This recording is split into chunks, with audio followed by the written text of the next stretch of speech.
সংসদে speaker deputy speaker চূড়ান্ত করবেন তারেক রহমান। সংসদীয় কমিটির সিদ্ধান্ত, এমপি মন্ত্রীদের মার্জিত ও সতর্ক আচরণের নির্দেশনা প্রধানমন্ত্রীর। মাননীয় প্রধানমন্ত্রী আমাদের সংসদ নেতা, তিনি ঘোষণা করবেন এই সভার সভাপতিত্ব করার জন্য কোনো একজন জ্যেষ্ঠ নেতাকে। সেই সভায় আমরা মাননীয় স্পিকার এবং ডেপুটি স্পিকার নির্বাচিত করব। জুলাই সনদের আলোকেই সব পাওনা বুঝে নিতে চায় বিরোধী দল। সরকারকে সংবিধান সংস্কার পরিষদের শপথ নেওয়ার আহ্বান। জুলাই সংস্কারের যে প্রস্তাব, সেই প্রস্তাবটা পুরোপুরি বাস্তবায়ন হোক। এর আলোকে বিরোধী দলের যতটুকু পাওনা আমরা অতটুকু চাই, এর বেশি চাই। আমাদের একটা দাবি আছে যে সংবিধান সংস্কার পরিষদের শপথ নেওয়া এবং এই সংসদটাকে সংবিধান সংস্কার পরিষদ হিসেবে কার্যকর করা।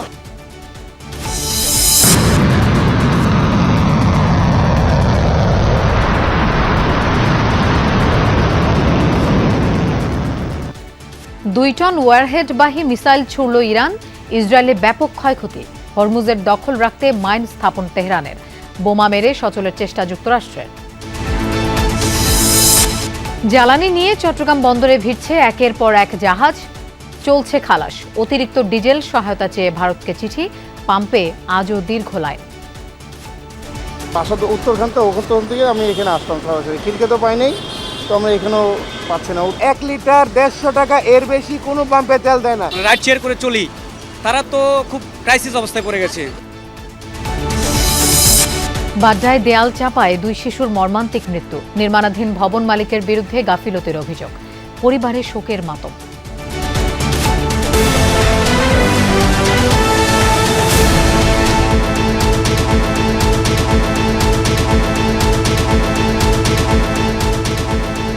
শুভেচ্ছা, আমন্ত্রণ সন্ধ্যার বাংলাদেশের আয়োজনে। আপনাদের সঙ্গে থাকছি আমি মৌসুমী আহমেদ লোপা। এতক্ষণ শিরোনাম দেখছিলেন। শুরুতে সভাপতি পদ শূন্য রেখেই আগামীকাল সকাল 11টায় বসতে যাচ্ছে ত্রয়োদশ জাতীয় সংসদের প্রথম অধিবেশন। প্রধানমন্ত্রীর পক্ষ থেকে সভাপতির নাম প্রস্তাবের পর তা চূড়ান্ত হবে। সংসদের সভাপতির সভাপতিত্বেই নির্ধারণ হবে স্পিকার এবং ডেপুটি স্পিকার। রাষ্ট্রপতি শপথ পড়াবেন তাদের। সরকারদলীয় সংসদীয় দলের শেষে এসব কথা জানান চিফ হুইপ নুরুল ইসলাম মনি। স্থানীয় সরকার মন্ত্রী মির্জা ফখরুল ইসলাম আলমগীর জানান, সংসদ নেতাই সুপারিশ করবেন স্পিকার ও সভাপতির নাম। সকালে সংসদে সরকারি দলের সংসদীয় দলের সভায় এসব সিদ্ধান্ত হয়। ত্রয়োদশ জাতীয় সংসদ অধিবেশন শুরুর আগের দিন অনুষ্ঠিত হল সরকারদলীয় সংসদীয় কমিটির সভা, যেখানে সভাপতিত্ব করেন সংসদ নেতা ও প্রধানমন্ত্রী তারেক রহমান। সকাল 11টায় শুরু হয়ে এই সভা শেষ হয় দুপুর 1টায়, যেখানে বিএনপি দলীয় সংসদ সদস্যদের নানান করণীয় নিয়ে আলোচনা হয়। সংসদ সদস্যদের দায়িত্বশীল মার্জিত আচরণ করার পাশাপাশি গণমাধ্যমের সঙ্গে কথা বলার ক্ষেত্রে সতর্কতার মতো প্রয়োজনীয় দিক নির্দেশনা আসে সংসদ নেতার তরফ থেকে। কার্যপ্রণালী বিধিতে আছে, সংসদ চলার আগের দিন একটা সংসদীয় দলের বৈঠক হয়। সেই বৈঠকে নানা দিকে কেমনে সংসদ চলবে। আমাদের ম্যানিফেস্টো, আমাদের যে কর্মসূচি, আমাদের যে স্বপ্ন, এটা বাস্তবায়ন করার জন্য সবার ভূমিকা দায়িত্ব মুখে বললে হবে। সংসদ অধিবেশনে আমাদের যে কার্যক্রম, সেসব নিয়ে আমাদের একটা ধারণা দেওয়া হয়েছে এবং মাননীয় প্রধানমন্ত্রী এবং সংসদ নেতার উপরে স্পিকার, ডেপুটি স্পিকার ইত্যাদি নিয়োগের সর্বসম্মত সিদ্ধান্ত হয়েছে। সংসদীয় কমিটির এই সভায় স্পিকার, ডেপুটি স্পিকার ও সভাপতি নির্ধারণে ভার দেওয়া হয় সংসদ নেতা ও প্রধানমন্ত্রী তারেক রহমানকে। পার্লামেন্টারি পার্টির বৈঠক যা হয় বিভিন্ন বিষয় নিয়ে, সংসদ শুরু হচ্ছে, তো সেই সব বিষয় নিয়ে একই সঙ্গে আমরা পার্লামেন্টের সব দায়িত্ব নিয়ে আলোচনা হয়েছে। স্পিকার এবং ডেপুটি স্পিকারকে শপথ গ্রহণ করাবেন রাষ্ট্রপতি। এরপরে আবার অধিবেশন বসবে। সেই অধিবেশনে প্রথমে সভাপতিমণ্ডলীর প্যানেল ঘোষণা করা হবে, তারপরে সুপ্রস্তাব আসবে, সুপ্রস্তাবের উপর আলোচনা হবে, তারপরে সংসদে যে সমস্ত অর্ডিন্যান্সগুলো প্লেস করার কথা, উত্থাপন করার কথা 133টি অধ্যাদেশ আইনমন্ত্রী উত্থাপন করবেন এবং এরপরে রাষ্ট্রপতির ভাষণ হবে। তার আগে সংসদের কয়েকটি কমিটি নির্বাচিত হয়। সংসদীয় কমিটি বৈঠক শেষে সংসদ ভবনের এলডি হলে সংবাদ সম্মেলনে চিফ হুইপ মোহাম্মদ নুরুল ইসলাম সংসদে বিরোধী দলের গঠনমূলক ভূমিকা ও সহযোগিতার প্রত্যাশা করেন। যেহেতু পুরনো স্পিকার নাই, ডেপুটি স্পিকার নাই, আমরা সংসদে একটা খালি চেয়ার দিয়ে শুরু করব। মাননীয় প্রধানমন্ত্রী আমাদের সংসদ নেতা, তিনি ঘোষণা করবেন এই সভার সভাপতিত্ব করার জন্য কোনো একজন জ্যেষ্ঠ নেতাকে। সেই সভায় আমরা মাননীয় স্পিকার এবং ডেপুটি স্পিকার নির্বাচিত করব। স্পিকার এবং ডেপুটি স্পিকার নির্বাচনের ক্ষেত্রে আমরা সংসদ নেতাকে দায়িত্ব দিয়েছি, সিদ্ধান্তটা তিনিই দেবেন। ত্রয়োদশ সংসদের প্রথম অধিবেশনে মেয়াদ নিয়েও আলোচনা হয় সংসদীয় কমিটির সভায়, তবে তা নির্ধারিত হবে 15 মার্চ সরকার দলীয় সংসদীয় কমিটির পরবর্তী সভায়। মহান জাতীয় সংসদ, যে সংসদে সাধারণ জনগণের জনপ্রতিনিধিত্ব নিশ্চিত করার জন্য রাজনৈতিক দলগুলোর কত আন্দোলন সংগ্রাম কিংবা রাজপথে টান টান সেই সব উত্তেজনা, অবশেষে গণ অভ্যুত্থানের পর একটি কার্যকর জাতীয় সংসদ দেখার প্রত্যাশায় সাধারণ মানুষ। সুষ্ঠু নির্বাচনের মধ্য দিয়ে বা গ্রহণযোগ্য নির্বাচনের মধ্য দিয়ে যে ত্রয়োদশ জাতীয় সংসদ গঠিত হলো, সেটির প্রথম অধিবেশন অনুষ্ঠিত হতে যাচ্ছে বৃহস্পতিবার। যেই অধিবেশনের মধ্য দিয়ে বাংলাদেশে নতুন সংসদীয় গণতন্ত্রের যাত্রার সূচনা হবে বলে মনে করছেন সাধারণ মানুষ। আর সেই সাধারণ মানুষ প্রত্যাশা করছেন এই সংসদ হয়ে উঠবে কার্যকর, সঠিক আইন প্রণেতাদের দায়িত্বশীল ভূমিকায় বাংলাদেশ হয়ে উঠবে গণতান্ত্রিক। সাইফুদ্দিন রবিন, যমুনা নিউজ, ঢাকা। জুলাই সনদের আলোকেই ডেপুটি স্পিকার সহ সকল পাওনা বুঝে নিতে চায় বিরোধী দল, অন্যথায় নয়। গণভোটে পাশ হওয়া সব প্রস্তাব বাস্তবায়নে সংসদের পাশাপাশি রাজপথেও ভূমিকা রাখার কথা জানিয়েছেন বিরোধী দলীয় নেতা ডাক্তার শফিকুর রহমান। 24কে অগ্রাহ্য বা পাশ কাটিয়ে গেলে 26-এর নির্বাচন জাতির জন্য কোনো সুফল বয়ে আনবে না বলেও মন্তব্য করেন তিনি। আর বিরোধী দলের চিফ হুইপ নাহিদ ইসলাম বলেছেন, সরকারি দলের সংবিধান সংস্কার পরিষদের শপথ নেয়ার দাবি অব্যাহত রাখবেন তারা। ত্রয়োদশ জাতীয় সংসদের প্রথম অধিবেশন সামনে রেখে বুধবার বৈঠকে বসে বিরোধী দলের সংসদ সদস্যরা। জাতীয় সংসদ ভবনের সভাকক্ষে বৈঠকে সভাপতিত্ব করেন বিরোধী দলীয় নেতা জামাত আমির ডাক্তার শফিকুর রহমান। বৈঠক শেষে সংসদের এলডি হলে সাংবাদিকদের তিনি বলেন, ডেপুটি স্পিকার সহ বিরোধী দলের সকল প্রাপ্য জুলাই সনদের আলোকেই বুঝে নিতে চান তারা। জুলাই সংস্কারের যে প্রস্তাব, সেই প্রস্তাবটা পুরোপুরি বাস্তবায়ন হোক। এর আলোকে বিরোধী দলের যতটুকু পাওনা আমরা অতটুকু চাই, এর বেশি চাই না। ওই প্রস্তাবেই আছে যে একজন ডেপুটি স্পিকার বিরোধী দল থেকে হবেন। আমরা খণ্ডিতভাবে এটা চাচ্ছি না, আমরা চাই প্যাকেজ, আমরা চাই পিসমিল, পুরাটাই সেখানে গ্রহণ হোক, বাস্তবায়ন হোক। সরকারের ইতিবাচক কাজে সমর্থনের পাশাপাশি গণভোটে থাকা সকল বিষয় বাস্তবায়নে সংসদ ও সংসদের বাইরে সোচ্চার থাকার কথাও বলেন শফিকুর রহমান। আমরা আগেই বলেছি, বিরোধিতার জন্য বিরোধিতা নয়, সহযোগিতা করতে হলে সেটা দেশ এবং মানুষের জন্য, আর বিরোধিতাও করতে হলে দেশ এবং মানুষের অধিকারের জন্য। এ লড়াই ইনশাআল্লাহ আমরা সংসদে করব, প্রয়োজনে এই লড়াই রাজপথেও হবে। এটা গণতন্ত্রের সৌন্দর্য। বিরোধী দলীয় চিফ হুইপ নাহিদ ইসলাম সরকারকে সংবিধান সংস্কার ও জুলাই সনদের আলোকে কাজ করার আহ্বান জানান। যে সংবিধান সংস্কার পরিষদ শপথ যেহেতু আমরা নিয়েছি সংবিধান সংস্কার পরিষদের সদস্য হিসেবে, সরকারি দল নেয়নি, আমাদের একটা দাবি আছে যাতে সংবিধান সংস্কার পরিষদের শপথ নেওয়া এবং এই সংসদটাকে সংবিধান সংস্কার পরিষদ হিসেবে কার্যকর করা। এ সময় সংসদে রাষ্ট্রপতির ভাষণ দেওয়ার সমালোচনা করেন জামাতের সংসদ সদস্য আব্দুল্লাহ মোহাম্মদ তাহের। আমরা মনে করি রাষ্ট্রপতির ভাষণ দেওয়ার কোনো অধিকার নাই, স্বৈরাচারের দোসর। শামীম রেজা, যমুনা নিউজ, ঢাকা। ইসরায়েলি ভূখণ্ড এবং মার্কিন অবস্থান লক্ষ্য করে সবচেয়ে তীব্র এবং শক্তিশালী হামলা চালিয়েছে ইরান। মঙ্গলবার বহুল আলোচিত 2 টন ওয়ারহেড বহনকারী ক্ষেপণাস্ত্র ছোড়ে IRGC। ইরানি গণমাধ্যমের দাবি, এতে ব্যাপক ক্ষয়ক্ষতি হয়েছে তেল আবিব সহ বিভিন্ন স্থানে। হরমুজ প্রণালীর বিভিন্ন স্থানে ইরানি নৌযান লক্ষ্য করেও চলে মার্কিন হামলা। অঞ্চলটিতে 16টি মাইন বিছানোর জাহাজ ধ্বংসের দাবি করেছে মার্কিন সেন্ট্রাল কমান্ড। 2 টন ওয়ারহেডবাহী মিসাইল ছোড়া হচ্ছে ইসরায়েলি ভূখণ্ড এবং মার্কিন অবস্থানে। মঙ্গলবার রাতে বহুল আলোচিত এই ক্ষেপণাস্ত্রের হামলা চালায় ইরান। দেশটির রাষ্ট্রীয় গণমাধ্যমের পাশাপাশি আন্তর্জাতিক বিভিন্ন গণমাধ্যমে প্রকাশিত ভিডিওতে দেখা যায় এসব ক্ষেপণাস্ত্র ভয়াবহ ধ্বংসযজ্ঞ সৃষ্টি করে তেল আবিব সহ ইসরায়েলের বিভিন্ন এলাকায়। বাণিজ্যিক, আবাসিক সহ বিভিন্ন স্থাপনায় আঘাত হানে এসব মিসাইল। আগুন জ্বলতে দেখা যায় বাংকার সহ বিভিন্ন ভবনে। গেল 28 ফেব্রুয়ারি ইরানের উপর ইসরায়েল যুক্তরাষ্ট্রের হামলা শুরুর পর এটিকেই তেহরানের সবচেয়ে বড় শক্তিশালী অভিযান হিসেবে আখ্যা দেওয়া হচ্ছে। তেল আবিবের পাশাপাশি বীর ইয়াকুব এবং পশ্চিম জেরুজালেমেও ব্যাপক ধ্বংসযজ্ঞ হয়। এর পাশাপাশি অব্যাহত আছে আরব দেশগুলো থাকা মার্কিন দূতাবাস এবং ঘাঁটি লক্ষ্য করে হামলা। ইরানের হামলার কারণে আরব আমিরাত এবং ইসরায়েলের কনসুলেট বন্ধ ঘোষণা করেছে অস্ট্রেলিয়া। এদিকে আরব আমিরাতের উপকূল একটি জ্বালানি ট্যাঙ্কারে বিস্ফোরণ হয়েছে। ধারণা করা হচ্ছে ইরানের ছোড়া ড্রোন অথবা মিসাইলের আঘাতে এই বিস্ফোরণ। এ অবস্থায় ইরানি ভূখণ্ডেও হামলার পরিধি বাড়িয়েছে ইসরায়েল যুক্তরাষ্ট্র। তেহরানের মেহরাবাদ বিমানবন্দর লক্ষ্য করে চালানো হয় ক্ষেপণাস্ত্র হামলা।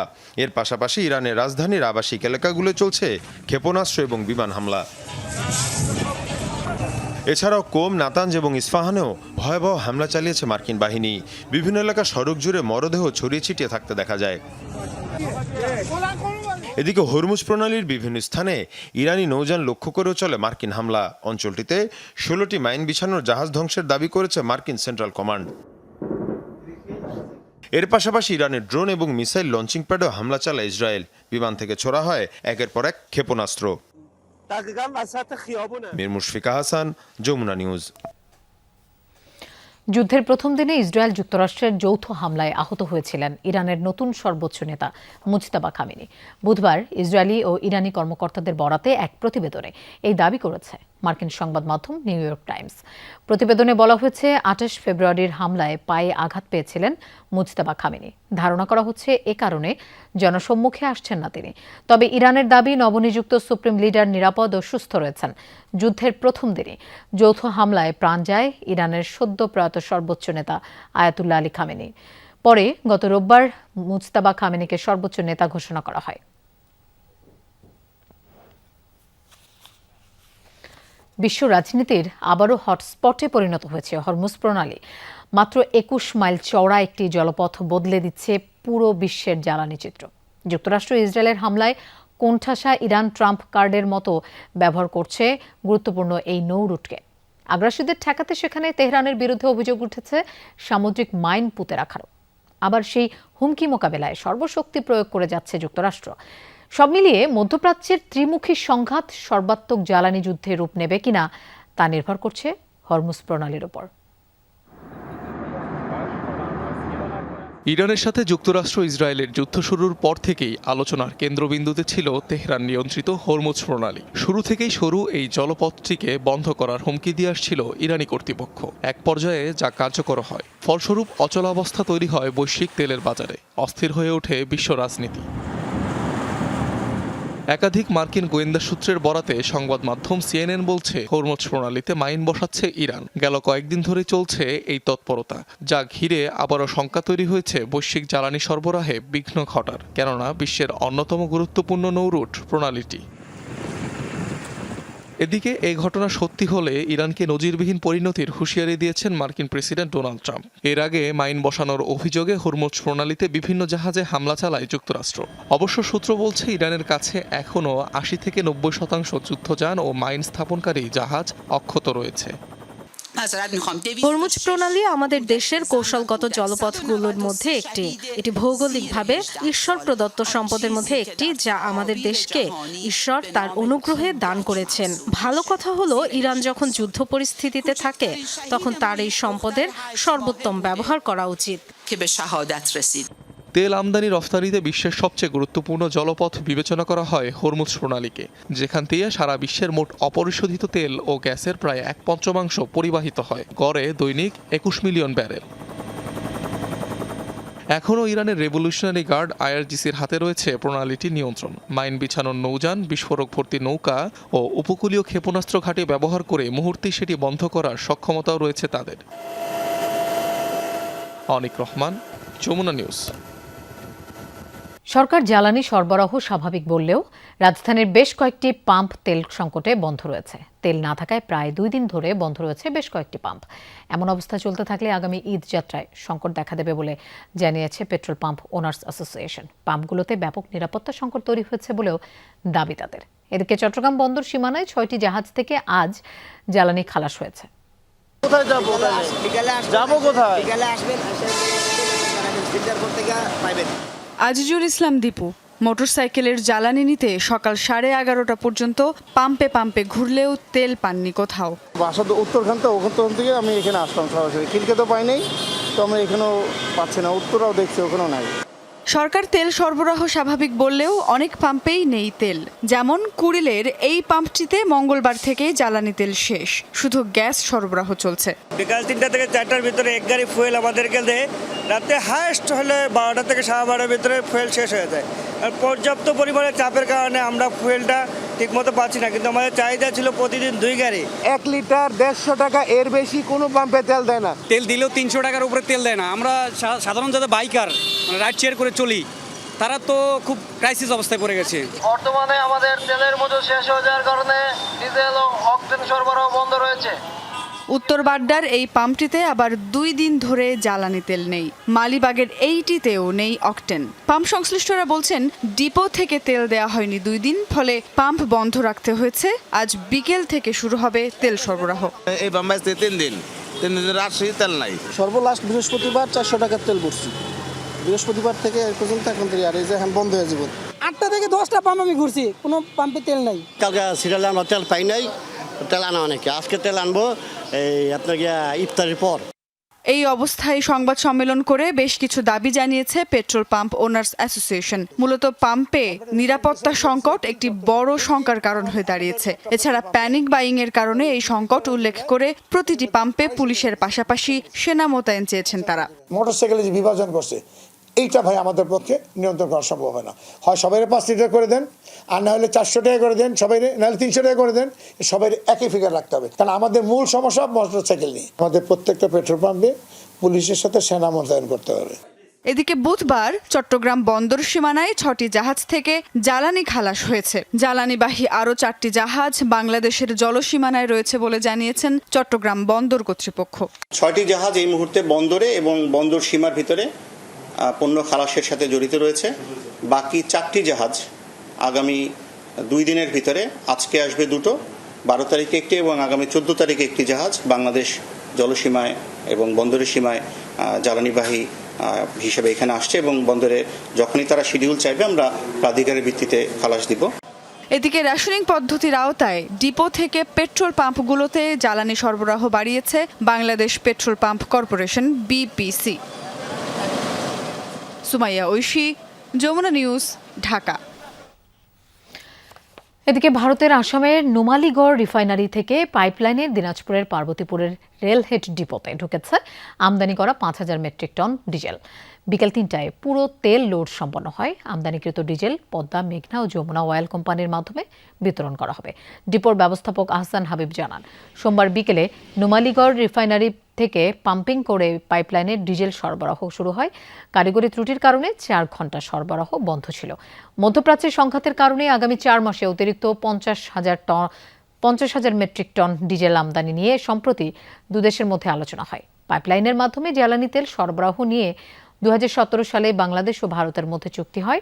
2023 সালে উদ্বোধন হয় এই পাইপলাইন। আপৎকালীন সময়ের জন্য ভারতের কাছ থেকে অতিরিক্ত ডিজেল চাওয়া হয়েছে বলে জানিয়েছেন জ্বালানি মন্ত্রী ইকবাল হাসান মাহমুদ। বিকেলে সচিবালয়ে ভারতীয় হাই কমিশনারের সাথে বৈঠক শেষে একথা জানান তিনি। বলেন, কতটুকু ডিজেল চাওয়া হয়েছে তা এখনই বলা যাবে না। বৈঠক শেষে ভারতীয় হাই কমিশনার প্রণয় ভার্মা বলেন, জ্বালানি সহায়তা চেয়ে বাংলাদেশ সরকার ভারতকে আনুষ্ঠানিক চিঠি দিয়েছে। সরকারের সাথে এ বিষয়ে আলোচনা করে সিদ্ধান্ত নেওয়া হবে বলে জানিয়েছেন তিনি। We discussed about our engagement about how to strengthen our energy and power cooperation. Received a formal request from the government of Bangladesh about additional supplies, and I just received it and I'll be forwarding it to our authorities for consideration. পরিমাণটা বলতে পারবো না। আচ্ছা, ঠিক আছে।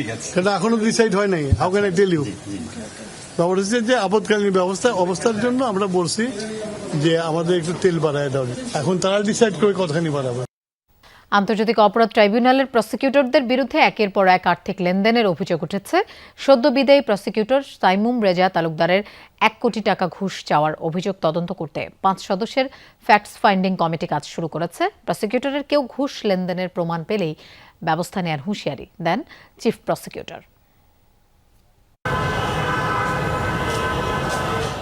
জুলাই অভ্যুত্থানের পর পুনর্গঠিত আন্তর্জাতিক অপরাধ ট্রাইব্যুনালে বিচার শুরু হয় আওয়ামী লীগ আমলে গুম, খুন ও জুলাই হত্যাযজ্ঞের ঘটনার। ইতিমধ্যে রায়ও হয়েছে 3টি মামলার, আরও একটি রায় অপেক্ষমান। এছাড়া সাক্ষ্য গ্রহণ শেষের দিকে আছে আরও কয়েকটি মামলা।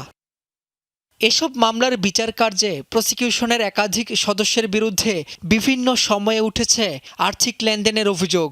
এবার সদ্য সাবেক প্রসিকিউটর সাইমুম রেজার ঘুষ চাওয়ার অডিও ফাঁসের ঘটনা সেই বিতর্ক আরও বাড়িয়ে দেয়। এই ঘটনা তদন্তে কাজ শুরু করেছে 5 সদস্যের কমিটি। উদ্ঘাটন করবার জন্য চিফ প্রসিকিউটর আমিনুল ইসলাম জানান, শুধু সাইমুম রেজার বিরুদ্ধে ওঠা অভিযোগই নয়, 5 আগস্টের পর থেকে যত মামলা হয়েছে সবকিছুরই তদন্ত করবে ফ্যাক্ট ফাইন্ডিং কমিটি। আমাদের প্রসিকিউশন টিমের কোনো সদস্য অনৈতিক কর্মকাণ্ডের সাথে জড়িত থাকেন, সেই বিষয়টি আমরা তথ্য উদ্ঘাটন করব। যদি তাদের বিরুদ্ধে সাবস্টেন্টিভ কোনো অভিযোগ পাওয়া যায় তাহলে তাদের বিরুদ্ধে, সংশ্লিষ্টদের বিরুদ্ধে আমরা যথাযথ আইনগত ব্যবস্থা নেব। এদিন আন্তর্জাতিক অপরাধ ট্রাইব্যুনালে আওয়ামী লীগ নেতা কামরুল ইসলাম ও ওয়ার্কার্স পার্টির সভাপতি রাশেদ খান মেননের বিরুদ্ধে শুনানি শেষ হয়। অভিযোগ গঠনের বিষয়ে 30 মার্চ আদেশ দিবেন ট্রাইব্যুনাল 1। রাব্বি হোসেন, যমুনা নিউজ, ঢাকা। উত্তর বাড্ডায় দেয়াল চাপায় 2 শিশুর মর্মান্তিক মৃত্যু হয়েছে। নির্মাণাধীন ভবনের পাশে সড়কে খেলছিল আয়েশা ও নুসরাত। হঠাৎ পুরনো সীমানা প্রাচীর তাদের উপর ভেঙে পড়ে। তাদের উদ্ধার করে হাসপাতালে নেওয়া হলে চিকিৎসক মৃত ঘোষণা করেন। ভবন মালিকের বিরুদ্ধে গাফিলতির অভিযোগ স্বজনদের, তদন্ত করে দায়ীদের বিরুদ্ধে ব্যবস্থা নেওয়ার কথা বলছে পুলিশ। রাজধানীর উত্তর বাড্ডায় পুরাতন দেয়াল ধসে 2 শিশু নিহত হয়েছে। বুধবার সকালে 10 নম্বর লেনে এই দুর্ঘটনায় গুরুতর আহত শিশু দুটিকে ঢাকা মেডিকেলে নেওয়া হলে চিকিৎসক তাদের মৃত ঘোষণা করেন। শিশু দুটির স্বজনরা জানান, বাসার পাশেই একটি পুরাতন বাড়ি ভেঙে নতুন করে নির্মাণ কাজ চলছিল। বাড়িটির পুরনো সীমানা প্রাচীরের পাশেই রাখা ছিল ইট বালু। শিশু দুটি সড়কে খেলার সময় হঠাৎ পুরাতন দেয়ালটি ধসে পড়ে তাদের উপর। এতে চাপা পড়ে আয়েশা ও নুসরাত। এলাকা মনে করেন খুঁজতেছে, আমার মা এসে বলতেছে দেখ এটা ভাঙা পড়ছে, এটা তলে নি। আমি এটার তলে কইতে চাইবো, তুই দেখ আমার কত বেশি বুঝিস না, দেখ তো উঠে দে রে ভাই, চুল দেয়া যায় ইত্যাদি চিৎকার। মেয়েটার বিচার চাই, আমরা সুষ্ঠু বিচার চাই। আমার অনেক আদরের একটা মেয়ে ছিল ভাই। ওইখান থেকে যখন উঠাইছি বালিগুলা, তখন দেখি চুল, তখনই আমরা বুঝছি এখানে ওইটা চুলগুলা ভাই সরায়া, বালিগুলো সরায়া ভাই উঠায় দেখি ভাই রক্ত, ভাই মুখ টুক চোখ বাইরে গেছে ভাই। স্বজনদের অভিযোগ, ভবন নির্মাণের জন্য পর্যাপ্ত নিরাপত্তা ব্যবস্থা রাখা হয়নি। এজন্য ভবন মালিকের গাফিলতিকে দুষছেন তারা। আমার ভাতিজি চলে গেছে, আমার ভাতিজি আমি পাবো না। আমার বাসার ভাড়াটিয়া চলে গেছে, আমি তাকে পাবো না। বাট আমি সুস্থ বিচার চাই যে মানুষের বাড়ির কাজ করে কেন তারা সেফটি নেয় না। ওরা যদি কষ্ট করে উঠাই তো দেখি ওরা বাঁচতো না, বাচ্চা 2টা বাঁচতো না ভাই। ছোট ছোট বাচ্চা, এত ছোট বাচ্চাদের ওরা কোনো কেয়ার করে না, ওরা ওইভাবেই পালায়ে গেছে। পুলিশ জানায়, ভবন মালিকের গাফিলতির প্রমাণ পাওয়া গেছে। 2 শিশুর মৃত্যুর সাথে জড়িতদের গ্রেফতারে অভিযান চলছে।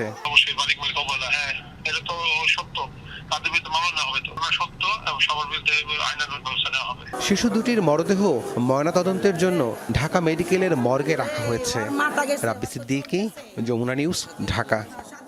ঈদযাত্রা নিরাপদ করতে এবং যানজট নিয়ন্ত্রণে রাখতে পুলিশ ব্যাপক প্রস্তুতি নিয়েছে বলে জানিয়েছেন ডিএমপি কমিশনার মোহাম্মদ সরওয়ার।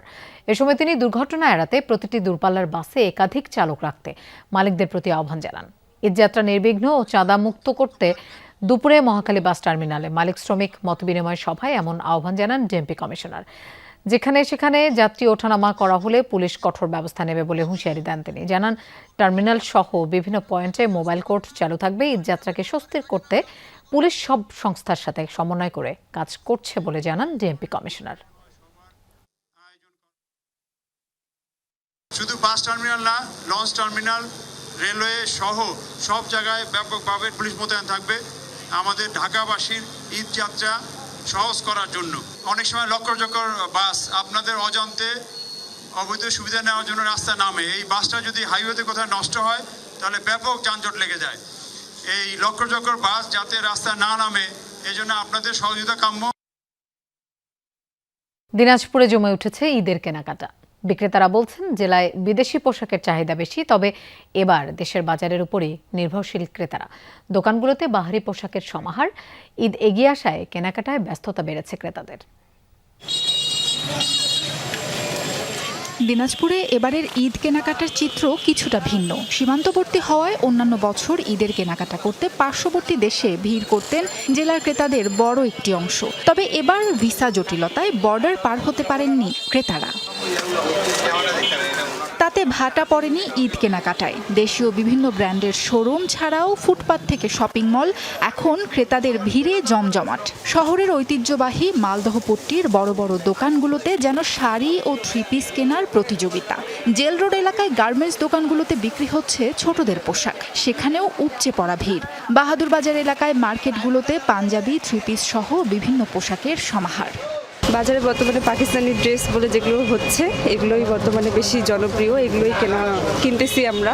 এবং গতবারের তুলনায় এবার তুলনামূলক দাম একটু বেশি। কাপড়ের যে দাম রে ভাই, কাপড় কিভাবে নেব, মাথা ঘুরে আছে কাপড় কিনতে যেতে। যেই কাপড়ের দাম ছিল 1200-1300, সেই কাপড় 2500-3000 নিজের কোনো কাপড়ে নেই। এই বাচ্চাটার সেটটা দাম নিয়ে ভিন্ন মত প্রকাশ করেছেন ক্রেতারা। কেউ বলছেন গতবারের তুলনায় এবার একটু বেশি, আবার কারো মতে দাম সহনীয়। গতবারের তুলনায় এবারে কাপড়ের দাম প্রতিটা কাপড়ে 500-1000 টাকা বেশি। মানে আমরা যে বাজেট আগে নিয়েছিলাম এখন আসলে বাজেট করে কেনাকাটা হচ্ছে না। যুগ হিসাবে মানে ঠিকই আছে আর কি, কাপড় হিসাবে খুব বেশি যে না, বেশি তা না, দাম ঠিকই আছে। দেশি বিদেশি পোশাকের পসরা সাজিয়ে বসেছেন বিক্রেতারা। জানান রোজার প্রথম দিকে বেচা বিক্রি কিছুটা কম ছিল, তবে মাঝামাঝিতে ক্রেতা সমাগম বাড়ায় খুশি বিক্রেতারা। কাস্টমার মোটামুটি আসতেছে, আমাদের মোটামুটি সব কালেকশন চলে আসছে। হ্যাঁ, বাচ্চাদের থেকে শুরু করে বড়দের কালেকশন অনেক ধরনের উঠাইছি, যেমন পাকিস্তানি ড্রেসের উপর কাস্টমারের চাহিদা পাচ্ছি আমরা এবং সাড়া মিলতেছে। এখানে বাজেটটা একবারে খুব বেশিও না, একবারে কম না, মধ্যবিত্তের জন্য যেরকম বাজেট থাকা দরকার আমরা সেভাবে কালেকশন করি। সাবরিনা লিজা, যমুনা নিউজ। বগুড়া 6 আসনের উপনির্বাচন ও শেরপুর 3 আসনের নির্বাচন নিয়ে এখন পর্যন্ত কোনো আশঙ্কা নেই। সশস্ত্র বাহিনী ও অন্যান্য আইনশৃঙ্খলা রক্ষাকারী বাহিনীর প্রতিনিধির সাথে বৈঠক শেষে একথা জানান কমিশন সচিব আক্তার আহমেদ। বুধবার দুপুরে নির্বাচন ভবনে বগুড়া 6 আসনের উপনির্বাচন ও শেরপুর 3 আসনের নির্বাচন নিয়ে সশস্ত্র বাহিনী ও অন্যান্য আইনশৃঙ্খলা রক্ষাকারী বাহিনীর প্রতিনিধিদের সাথে বৈঠক অনুষ্ঠিত হয়। প্রায় 2 ঘন্টার বৈঠক শেষে কমিশন সচিব জানান ফলাফলে কোনো প্রভাব না পড়ায় শেরপুর 3 সংসদীয় আসনে গণভোট হবে না। আর বগুড়া 6 আসনে গণভোট আগেই হয়েছে। নিরাপত্তা নিশ্চিতে পুলিশের বডি অন ক্যামেরা বেশি থাকবে, তবে তা রিটার্নিং কর্মকর্তার চাহিদা অনুযায়ী হবে বলেও জানান সচিব। পোস্টাল ভোট 2 আসনেই হবে, ফলাফল দ্রুত প্রকাশ হবে বলেও নিশ্চিত করেন তিনি। বেসামরিক বিমান পরিবহন ও পর্যটন মন্ত্রী এবং প্রতিমন্ত্রীর সাথে বৈঠক করেছেন বাংলাদেশে নিযুক্ত চীনের রাষ্ট্রদূত। সচিবালয়ে বৈঠক শেষে বিমান পরিবহন ও পর্যটন প্রতিমন্ত্রী এম রশিদুজ্জামান মিল্লাত বলেন, বাংলাদেশের পর্যটনে বিনিয়োগে আগ্রহী চীন। প্রতিমন্ত্রী বলেন, চীনে সপ্তাহে 12টি ফ্লাইট যায়, আরও 3টি ফ্লাইট তারা বাড়াতে চায়, সেজন্য চীন ফ্রিকোয়েন্সি চায়। এ সময় বাংলাদেশে নিযুক্ত চীনের রাষ্ট্রদূত ইয়াও ওয়েন বলেন, পর্যটন ও বিমান চলাচল নিয়ে আলোচনা হয়েছে। এই খাত দুটো নিয়ে বাংলাদেশের সাথে কাজ করার সুযোগ আছে বলে জানান তিনি। কক্সবাজার কিভাবে একটা ইন্টারন্যাশনাল উপযোগী একটা বিচ করা যায় সেই ব্যাপারে তারা আলাপ করেছি। সপ্তাহে 12টা ফ্লাইট যায়, সেক্ষেত্রে তারা 3টি ফ্লাইট আরো বর্ধিত করতে চায়। Traveling between China and Bangladesh people, more favorable environment for development of tourism. So it is a very friendly, very innovative, very practical cooperation. দর্শক, এই ছিল সন্ধ্যার বাংলাদেশের আয়োজনের। এতক্ষণ সাথে থাকার জন্য ধন্যবাদ সবাইকে।